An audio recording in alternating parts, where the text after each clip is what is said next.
नमस्ते बच्चों, कैसे हैं आप सब। तो आपकी पुस्तक हिंदी व्याकरण बाय ब्रेन रूट सीरीज से हम करेंगे पाठ संख्या 8 और पाठ संख्या 8 का शीर्षक है कारक। तो चलिए आगे चलते हैं। दिए गए चित्रों को देखो, वह उनके नीचे लिखे वाक्यों को पढ़ो।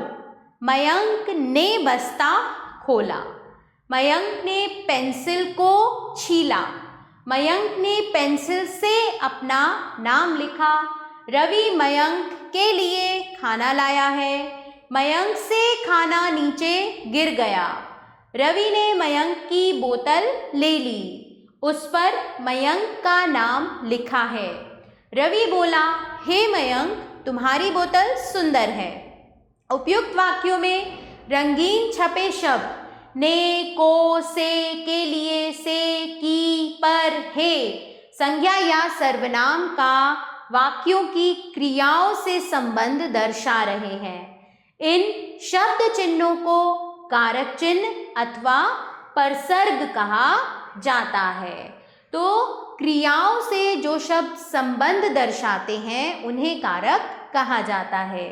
ने, को, से, के लिए, में, पर, का, री, हे, अरे आदि ये सब प्रमुख कारक चिन्ह हैं। परिभाषा देखते हैं। संज्ञा या सर्वनाम के जिस रूप के द्वारा उसका संबंध क्रिया के साथ जोड़ा जाता है उसे कारक कहा जाता है। कारक के भेद देखते हैं। हिंदी में कारक 8 प्रकार के होते हैं। इनके भेद और चिन्ह निम्न प्रकार हैं। कर्ता ने, कर्म को, करण से, के द्वारा, संप्रदान के लिए, को, अपादान से मतलब जब अलग होने का भाव हो, संबंध का, की, के, अधिकरण में, पर, संबोधन, हे, अरे। अब देखते हैं कारक सूची। कारक है कर्ता। कर्ता की पहचान है जो क्रिया करने वाला हो। कारक चिन्ह ने। अर्चना ने सितार बजाया, तो सितार बजाने की क्रिया किसने की? अर्चना ने। गोपाल आया। कर्म जिस पर क्रिया का फल पड़े उसका कारक चिन्ह है को।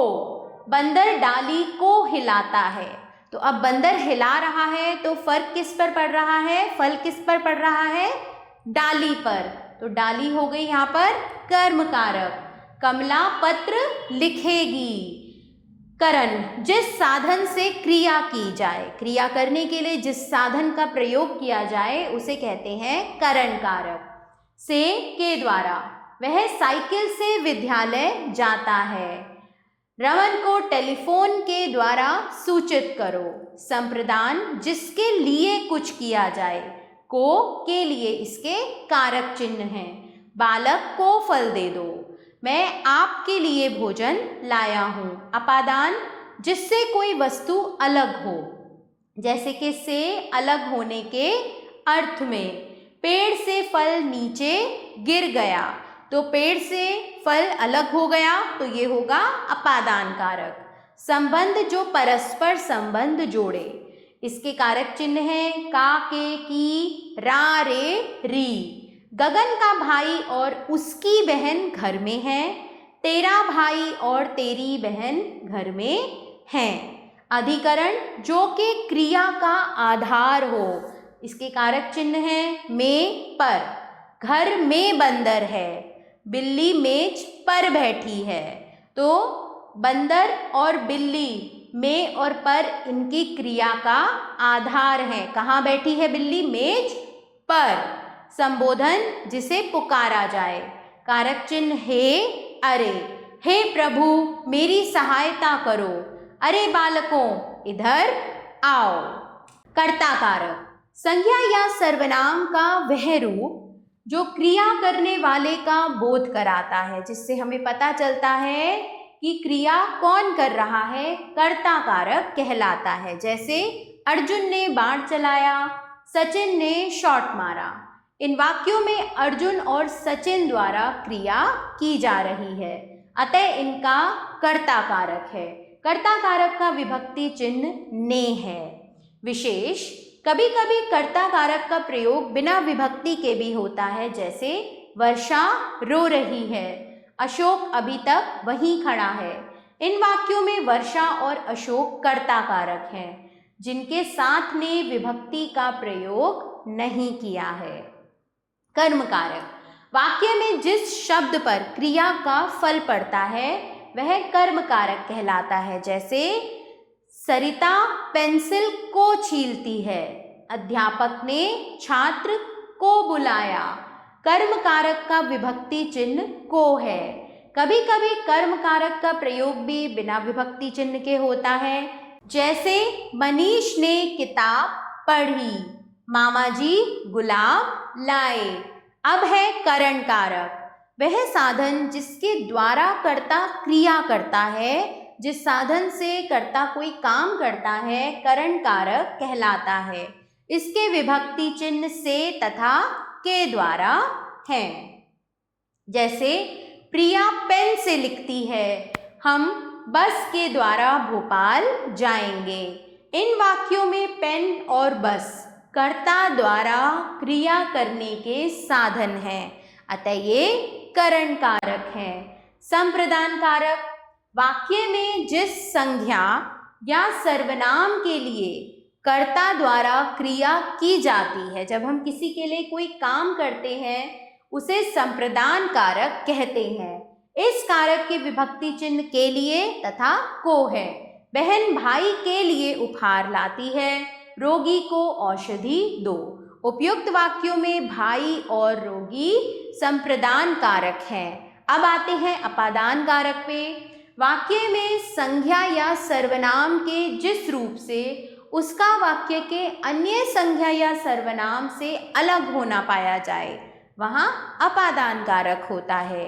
जब कोई संज्ञा या सर्वनाम वाक्य में दूसरे संज्ञा या सर्वनाम से अलग होता है वहाँ पर अपादान कारक होता है। इस कारक का विभक्ति चिन्ह भी से, मतलब लेकिन ये से अलग होने के अर्थ में है। जैसे पेड़ से आम गिरता है। अब पेड़ भी एक संज्ञा है और आम भी एक संज्ञा है। पेड़ से आम गिरता है तो आम पेड़ से अलग हो रहा है। समर दिल्ली से आया है, समर दिल्ली से अलग होकर आया है। तो इन वाक्यों में पेड़ और दिल्ली से अलग होने का भाव प्रकट हो रहा है, अतः इनका अपादान कारक है। अब आते हैं संबंध कारक पे। संज्ञा या सर्वनाम के जिस रूप से उसका संबंध किसी और वस्तु से ज्ञात होता है उसे संबंध कारक कहते हैं। इसके कारक चिन्ह हैं का, की, के, रा, री और रे। जैसे कौटिल्य चंद्रगुप्त का मंत्री था, मेरा भाई डॉक्टर है, गिन्नी के खिलौने कहाँ हैं, मेरे कपड़े धोकर लाओ। अब आते हैं अधिकरण कारक पर। संज्ञा या सर्वनाम का जो रूप क्रिया के आधार का बोध कराता है उसे अधिकरण कारक कहते हैं। जैसे टोकरी में फल रखे हैं, पेड़ पर ध्यान से चढ़ो। इस कारक के विभक्ति चिन्ह में और पर हैं। संबोधन कारक, किसी को बुलाने या पुकारने के लिए जिन शब्दों का प्रयोग हो वह संबोधन कारक होते हैं। संबोधन कारक के विभक्ति चिन्ह हे और अरे आदि हैं। जैसे हे भगवान यह क्या हो गया, अरे तुम इतना शोर क्यों मचा रहे हो। करण कारक और अपादान कारक में अंतर देखेंगे। करण कारक तथा अपादान कारक दोनों का विभक्ति चिन्ह से है, ठीक है, दोनों का विभक्ति चिन्ह से है, परंतु करण कारक में इसका प्रयोग साधन के अर्थ में होता है और अपादान कारक में अलग होने के अर्थ में। जैसे कि मैं हवाई जहाज से लंदन गया था, तो मेरे लंदन जाने का साधन क्या हुआ, हवाई जहाज, तो ये हुआ करण कारक। कार पहाड़ी से नीचे गिरी। अब कार पहाड़ी से अलग हुई, वहाँ से नीचे गिरी, तो ये अलग होने के अर्थ में है अपादान कारक। इन वाक्यों में हवाई जहाज साधन के अर्थ में प्रयुक्त हुआ है, जबकि कार पहाड़ी से अलग हुई है, नीचे गिरी है। अर्थात प्रथम वाक्य में करण कारक है जबकि दूसरे में अपादान कारक। तो चलिए बच्चों, देखते हैं क्या पढ़ा, क्या सीखा। कारक किसे कहा जाता है? कारक के सभी भेदों के नाम बताओ, सबका एक एक उदाहरण भी दो। सभी कारकों के विभक्ति चिन्ह लिखो। करण कारक और अपादान कारक में अंतर स्पष्ट करो। बच्चों, इन सभी प्रश्नों के उत्तर पाठ के आधार पर आप स्वयं देंगे। इसके लिए आपको पाठ का पाठन अच्छे से पुनः करना है। निम्नलिखित वाक्यों में रंगीन छपे पदों के कारक बताओ। मंत्री जी ने भाषण दिया। अब हमें भाषण पद का कारक बताना है, तो ये है कर्म कारक। चंदर घर से भाग गया, अपादान। चंदन ने मिठाई खाई, कर्ता कारक। हम कार से मसूरी जाएंगे, करण कारक, क्योंकि मसूरी जाने का साधन है कार। गंगा हिमालय से निकलती है, मतलब वहां से निकलती है, अलग होती है, अपादान कारक। पिताजी ने चाचा जी को बुलाया, कर्म कारक। छत पर तोता बैठा है, अधिकरण कारक। बच्चे ने सांप को मारा, कर्म कारक। रोहित साइकिल से गिर पड़ा, अपादान कारक। और मेज पर पुस्तक रखी है, अधिकरण कारक। तो चलिए आगे चलते हैं। विभक्ति चिन्ह संबंधी अशुद्धियां दूर करके वाक्य पुनः लिखो। राजीव ने नीरज पर पीटा, अशुद्धि है। राजीव ने नीरज को पीटा। बच्चे में दूध दो, बच्चे को दूध दो। राम लक्ष्मण की भाई है, राम लक्ष्मण का भाई है। बाग पर फूल खिले हैं, बाग में फूल खिले हैं। बाकी के ये जो 5 हैं, इन्हें आप स्वयं लिखेंगे अशुद्धियां दूर करके। वाक्य बनाकर निम्नलिखित के उदाहरण दो। का विभक्ति के साथ संबंध कारक, तो राम प्रिया का भाई है। पर विभक्ति के साथ अधिकरण कारक, बिल्ली मेज पर बैठी है।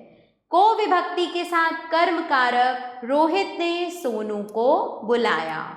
बाकी के ये के लिए विभक्ति के साथ संप्रदान कारक और से विभक्ति के साथ अपादान कारक आप स्वयं लिखेंगे। तो बच्चों, आपको पाठ का पाठन अच्छे से करना है, सभी नियमों को ध्यान में रखना है और फिर सभी प्रश्नों के उत्तर देने हैं। आशा करती हूँ आपको ये पाठ अच्छे से समझ में आ गया होगा। आभार। मिलते हैं नए पाठ के साथ।